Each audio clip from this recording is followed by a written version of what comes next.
clutches. We'd be lost without them, wouldn't we? But what happens when you pull that lever? Where does that input go? It goes down here, behind the engine. And on this week's Tech Talk, I'm going to show you just exactly what the clutch does. Now here we've got an old CB750 Honda engine there, but one thing that hasn't changed is its unit construction. What that means is you've got your engine, your motive power there. That's connected to the gearbox and the clutch, and then from a final drive sprocket on the other side through the chain to the back wheel. So this is the clutch. This one's already been stripped down, but here's a unit off another bike, and I'll show you how the clutch works. So let's get it up on the bench there. There we have, that is the clutch assembly itself. If I just turn it round a bit, you can see it's quite a compact unit. This is the driven gear at the back there, then in there are all the plates. But let's just concentrate on the front bit. Here you've got your springs. I've loosened these off to make it easier. Let's take those out of the way. These are the things that apply pressure on the pressure plate. Funnily enough, I feel like a cookery expert here. See that's the pressure plate.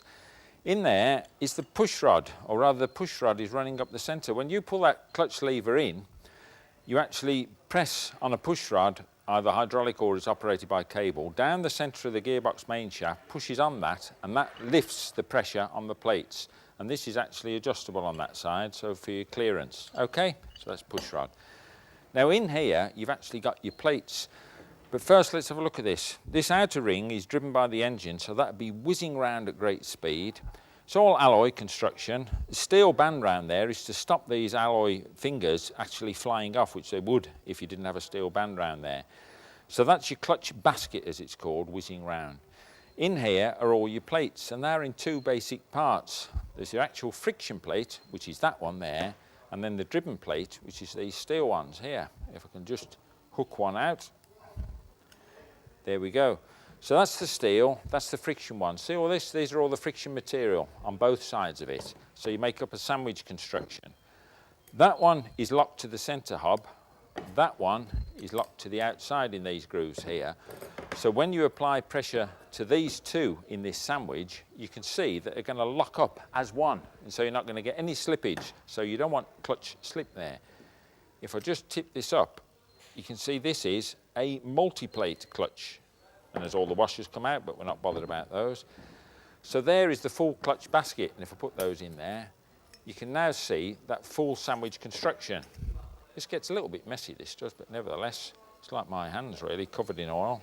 See the way they're all lined up? So those would fit in those slots, these locked to the centre, and there it is, all locked up. As soon as you relieve the pressure on it though, and you take that off the front here, these are allowed to float, and so you start getting them slipping, just like that. Now, if you're doing a standing start and you're slipping the clutch, what is happening is those plates are slipping on the other ones, and you can actually burn the clutch out. And when you say burning the clutch out, it means burning off all these friction material, little pads on there. As you see, there's not much to them.